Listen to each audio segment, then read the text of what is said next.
I'm at Data Center Dynamics and I'm talking to Kevin Brown, Vice President of Data Center Strategy and Technology at Schneider Electric.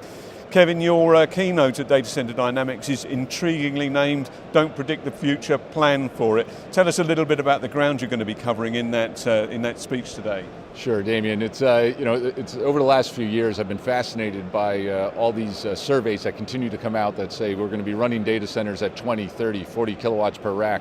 And the surveys always say the same thing, which is this will be happening in 5 years, so you must be ready. And the reality is 5 years later, we're still saying in 5 years we're going to be at 20, 30, 40 kilowatts per rack.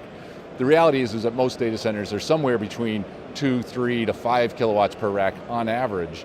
And basically we started looking into this about why is this phenomena happening. And so we have some interesting research that we did to show that that's why that's occurring, why that's likely to be the way it stays in the future.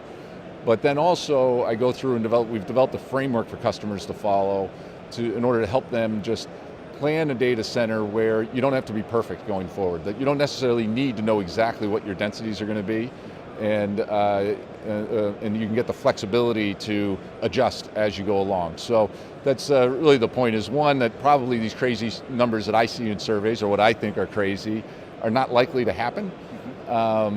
But even if they do, there's a way that you can design data centers today that allow you to adjust as you go. So you don't necessarily have to predict it perfectly, you just have to be able to plan for it. So. You're sharing the platform with Capgemini today. What are they, what's their application about? Well, it's very interesting. It's a very exciting announcement that we've just come out with, where Capgemini has chosen to work with Schneider Electric on a prefabricated data center that they are doing. And when you look at some of the things of the framework that I've put in place, Capgemini was also embracing many of those same concepts and is dealing with some of these same issues in terms of what densities do I build to, how do I deal with variances in the future. So it's really a combination of two stories of how are they actually dealing with this density issue that we're discussing in the keynote, but then also that they chose to use Schneider Electric as their partner of choice for this expansion project that they're doing on their Merlin data center. So we're very excited to have Paul Feeney with Capgemini with us, and really look forward to that relationship continuing.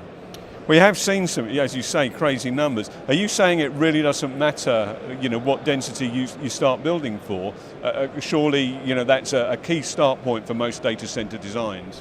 Yeah, it's actually, when you see the keynote, the discussion's really about how do you specify the density, and not necessarily what, but there's certain density points that make more sense than others, and that you really have to start by looking at what makes sense from a physical infrastructure, and that perhaps that the IT folks need to follow a policy of density as well, so that you don't just allow them to deploy anything they want, but you actually have some rules and restrictions on what they can deploy and perhaps where.